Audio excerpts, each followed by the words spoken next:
Alright guys, I'm going to start this with, I have a little bit of a cold. You can even see like my nose is like pink. Even like over here hurts so much because I've been wiping my nose so much. So if I cough a little bit or my voice is kind of low or my energy is low, that is why. I literally just finished In A Holidaze, which was our book club book for December. I loved it. I think I read it in 3 or 4 sittings. I read it within 3 or 4 days. It was really, really good. And you guys know it's basically like another concept of Groundhog Day, where the main character is reliving the same day over and over again, which is December 20th to December 26th. The week that she spends Christmas in the log cabin with her family and family friends. So me and Sharmaine do book club together, so definitely go check out her answers to these questions. I will link her down below. But we post these videos every Thursday, so next week we'll be starting fresh with a new book. So look out for next week's video to know what book won. Go check out the polls in my community tab right now if you want to vote. There's some holiday books and some unholiday books. I've definitely been enjoying holiday books, so I kind of hope another holiday book wins. Even though Christmas will be over, it's still winter. I still want to get cozy. I still want to read a cute, cozy read. So let's get right into the questions. A few weeks ago was the questions video, and this video is just our review and wrapping it up. So question number 1 is, what do you think the universe sent May to why do you think the universe sent May to relive the same set of days over and over again? I really connected with May while reading the book because I feel like in a way I am her. Like, I do stress about what people think, and not strangers, definitely not strangers. If I cared about what strangers think, I would never wear a crop top or a bathing suit, especially as a plus size woman out in public. I could give a crap what strangers think of me, but I do care about what people I see every day care about me, what my family and friends think about me, you know, people around me, people I share my life with. And I think that's her biggest setback. She cares too much about what the people around her think. You know, she's so worried she's going to disappoint her parents, her brother, her family, friends. So because of that, she doesn't live like her authentic life. She's too scared to go for what she wants. So I think that's why she relives these days over and over again. It's so she can finally be her true authentic self, because by reliving the days, she doesn't have to worry about every single little decision she makes. She doesn't have to stress over it, overthink it, worry about the outcome. She can just kind of do what she pleases because she figures, what's going to happen? I'm going to end up redoing it anyway. So I think that's the true reason. And she does save the cabin in the end. Obviously, this is going to have some spoiler alerts since we're talking about the review. But I don't think it necessarily had much to do with the cabin, and it was more about being her true self. Number 2, May tells Benny about the loop, and she eventually tells Andrew. Do you think they believe her? Why or why not? I do think they eventually believe her. I think they struggle with it. It's hard for them to grasp. But when she's able to tell them things that, how else would she know? Because she knows, because she lived these days. She knows her father cracks her tooth on the cookie bar. She knows that one of the kids, I forgot if it was Kennedy or Zachary, hurts their knee because they trip over the dog or the cat, whoever it was. I think it was the dog. She knows Andrew's holiday sweater gets ruined. Like, how else would she know those things if she wasn't telling the truth? It's either that or she can look into the future, you know? So you know there's definitely something that she is aware of and that she knows about for the future. So I think that is why they eventually believe her, because all those things start coming true, and how else would she know those things? Number 3, do you have a specific day or time that you'd like to do over and over again? I do believe everything happens for a reason, so I wouldn't change anything, but I wouldn't mind reliving one of me and Joe's first dates. It was a boardwalk that is local to us. He was a broke man. He's still a broke man. I don't know if he'd love me putting that on the internet. But we're honest here. Not broke, but, you know, we're not loaded by any means. But a lot of our dates in the beginning were like, you know, cheaper dates. And walking the boardwalk was definitely a cheap date. There was no money involved. And I was totally fine with that. Like, you don't need to take me out to a 5-star meal. It's more about the effort made, and are you present with me? Are you talking to me? Are you interested in me? And it definitely was all those things. There's actually a Mask Monday from a long, long time ago. If I can remember, I will link it down below. If you guys don't see the link and you really want to watch it, let me know. I will send you the link in a comment. But it's about how me and Joe first met. And Joe pursued me, guys. Like, he did not take no for an answer. He definitely knew what he wanted and he went after it. But anyway, this particular date, I still wasn't sure how I felt about Joe in the beginning.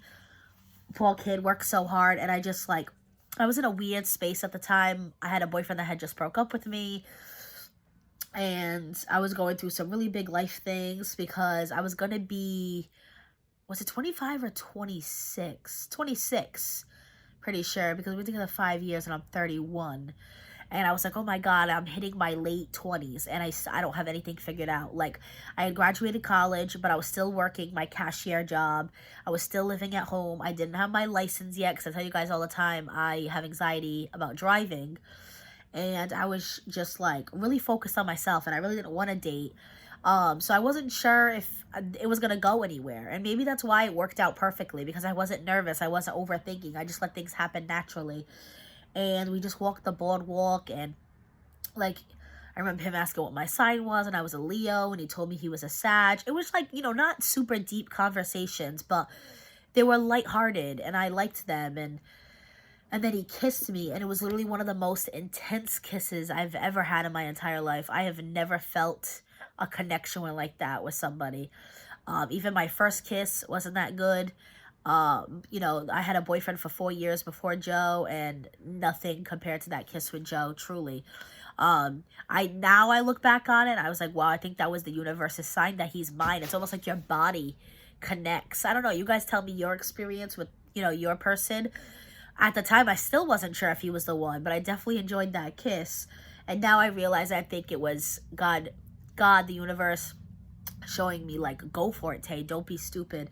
So I wouldn't mind reliving that moment over and over again. Number 4, who is your favorite character and why? Like I tell you guys, I really connected with May. So she was probably one of my favorite characters. Especially, like, just quitting her job like that on a whim. Just focusing on herself. Like I said, I just told you guys, I'm gonna be 26. I was still living at home. I still had, like, you know, I didn't have my big girl job yet, and I had my college degree. I wasn't driving yet. And that's what she's struggling with in the book. She's 26. She moved back at home. She hates her job. So I think I definitely truly connected with her a lot in this book. And having unrequited love is definitely something I experienced being a plus-size woman. Not as an adult. Usually men mature, and then I've never had an issue as an adult. But teenage boys are not very mature, and a lot of them are embarrassed of women my size. They may be into it, but they don't want to look like they're into it. They keep women like me on the back burner, or, like, they want it to be a secret relationship. I mean, this might not be everyone's experience, but some of the things you see on TV and movies are definitely true. So I never had someone that was outwardly, openly interested in me throughout high school. I never dated in high school. I never had a prom date or a homecoming date, which is really sad. I feel like I really missed a big part of high school because of that. So I definitely know what it's like to have unrequited love. I had a lot of crushes that wanted nothing to do with me. Joe tells me all the time that if he had known me in high school, we went to 2 different high schools, that he definitely would have pursued me. And I totally believe that, because Joe does not care what anybody thinks. He is one of them. I wish I had his spirit. Like, literally, I overthink every little thing. And Joe, if he thinks it, it comes out of his mouth. Like, we are total opposites. So I think that's why she's my favorite character, because I definitely felt strongly connected to her. I also really liked Benny. Like, he was super supportive of May and Andrew. Even though, like, none of those are his kids, you could tell he's, like, the loving uncle that loves them all like they are his own kids. And I liked his vibe, just like the peacemaker, the hippie, like, so yeah, definitely Benny and May. Number 5. What did you think of Andrew and May's relationship? Do you think that Theo had real feelings for her? No, I don't think Theo had real feelings for her. I think it was more kind of like what she said. He wants what he can't have. Truly, that's what I think. Yeah, I don't think he had true feelings for her. What do you think of Andrew and May's relationship? I like it. I think it's really cute. In a way, I don't know. Sometimes I was like, oh, I wish it was written when they were younger. Not like 16 young, but maybe like early 20s young. But then, like I said, that was part of the storyline was her being 26, struggling that she was back at home, struggling that she hated her job. But sometimes it's like, wow, she had a crush on her when she was 13. That seems kind of obsessive, to be honest with you, because that's what, like 12 years of her life? 10? Because she's 26. 13 years of her life. Yeah, she said that. I've been in love with you for 13 years. And that sounds kind of crazy. But then again, she only saw him a few times a year, so it's not like she had to witness him, be around him her whole life in love with him. But I do think, I understand like things move fast with them, but they've also been friends their whole entire lives. So he even said, he was like, I love you. He said that one of the times after they made love, he's like, and it's just crazy because I just started seeing you romantically. But it's easy to fall in love with someone you've known your entire life once that connection is there. You know what I mean? So I loved their relationship. I truly did. I like that they got to be friends first, that they already knew each other. That's why within 2 months he was already asking his dad if he could propose to her. With 6 months they were engaged. I don't think that's too crazy, considering how long they've already known each other, how close their family is. I do really like their relationship. I really like Andrew's character, to be honest with you. He just seems like a really nice guy. Like, even when he was mad with her, he walked her to the door. He walked her back to the house because he didn't want her to walk in the dark. He seems very like genuine, very like, I don't know. I just really, it might have been the way she painted him, of course, because she's like in love with him. He's not perfect by any means, but he just seems like a really nice stand-up guy. Number 6. I feel like I'm about to sneeze. I'm waiting in case it comes out. The time loop is never further explained. Do you wish there was further information shared on why and how this happened to May? I don't think it's necessary. I mean, if it was in the book, I'd be fine with it. But I don't know, would that have made it like too scientific? Honestly, as you start reading, you kind of forget about the time loop and you're just invested in the romance. So I don't think that's a necessary part of the story. But I mean, I wouldn't be mad if it was in the book. Number 7. Do you like the ending? Did this check all your holiday read boxes? Yes, I did really like the ending. I like that it skipped 6 months into the future. I like that you get to see, not see because you don't see it, but you can imagine because you're reading the renovations of the cabin. I like that you get to see them taking the next step and him proposing to her. I like that it ends up being a whole big surprise party and the whole family is there. I did really enjoy the ending. And it did check all my holiday read boxes. It was all holiday through and through. Like, them going sledding, them making snow creatures or snowmen, them going Christmas shopping, them opening gifts, them kissing under the mistletoe. Like, they definitely checked off all those boxes. And extra, like, they do a whole scavenger hunt for Christmas. I think that's amazing. Number 8. If In A Holidaze was being made into a movie, who would you want to play the main characters? So this one I really had to think about. I usually don't really think about the questions before I get on camera. I just like to be authentic and say the answers. But number 8, I was like, okay, I really do have to think about this. Who would I want to play that? Because I did want to pick like age-appropriate people.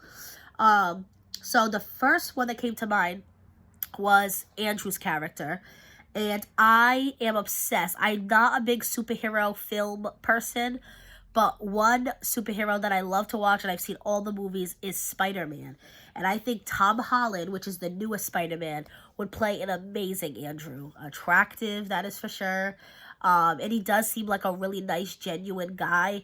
I mean, I'm going off how he plays Spider-Man, but I mean, him and Zendaya date in real life, so he must be a good person. I don't think Zendaya would be dating an asshole. I don't know, Zendaya seems like a really nice, genuine person too. For the main character, May, at first I started thinking of Zendaya because Tom Holland and Zendaya together, and I think that's the obvious choice. But then I said, okay, let's not go with the obvious choice. And I kind of just went with another girl who I love, which is Selena Gomez. I love Selena Gomez. I've always loved Selena Gomez since her Disney days, and she's only gotten better with age. She's a great actress. I've been dying to watch Only Murders in the Building, which is like her new Hulu show. She's even been doing cooking now. She's an amazing actress. And Am I lying, or did she do like a retelling of the Cinderella story? I'm pretty sure she did. I love the one with Hilary Duff, and then she did one too. And I don't know why that connects to In A Holidaze, but I guess because like the whole reliving the same day thing again, and like Cinderella retelling, like it's like the same story over and over again. I don't know, I just feel like that's something she could do well. And then the only other character I really thought about was Theo. And I was thinking of, his name's Noah. I don't know how to say his last name. Looked it up right here. But I thought about the guy from, oh my god, what's that famous movie? I know him from The Fosters. I loved The Fosters. He replaced the original actor of Jose.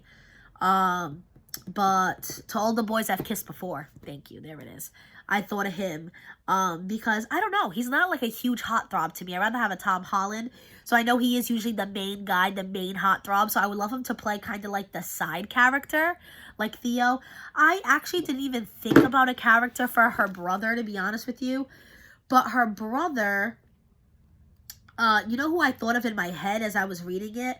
But this definitely wouldn't be age appropriate. But I imagined him younger. I didn't imagine him as now. But Milo Ventimiglia, which is the father in This Is Us. I thought of him back in the day when he was Jess on Gilmore Girls. So a much younger version of him. Like, he was probably, I don't know, 20, 25 when he filmed Gilmore Girls, but he was playing like a 16-year-old. So it's the kind of in that age bracket. And I don't know why I thought of him necessarily. His name in real life is Milo, and her brother's name was, Miles, I think. So I don't know if that's what made me think of it. I know she said that Theo was like his role model. You could tell he wanted to be like not the bad boy, but, you know, he wanted to have women like Theo did and stuff. And when I think of Jess from Gilmore Girls, he was definitely the bad boy. But yeah, so that is all 8 questions. So like I said, if you guys want to see what book we pick, definitely check out Monday's video. Definitely go check out my poll and vote. Definitely go check out Sharmaine's video. I cannot wait to watch. I'm very curious to see what actor she's going to pick. She's the one that usually makes the questions for book club. She used to have a book club. This is my first time doing it, and I've been loving it. I know she talked about maybe making that a permanent question for all the books, which I think is a really cool idea. It really makes you think about things. So maybe now as I read books, maybe I'll think about it beforehand, and then I can imagine those actors while I read the book. That would be kind of cool. Do you guys do that while you read? Do you like imagine the characters, or you kind of just read to read? Let me know. Let me know if you enjoyed this book, if you read it. I actually have The Unhoneymooners, which was another book by Christina Lauren. I actually wrapped it from my book Advent, so I can't wait till I unwrap it because I definitely want to read it. I liked her writing style a lot.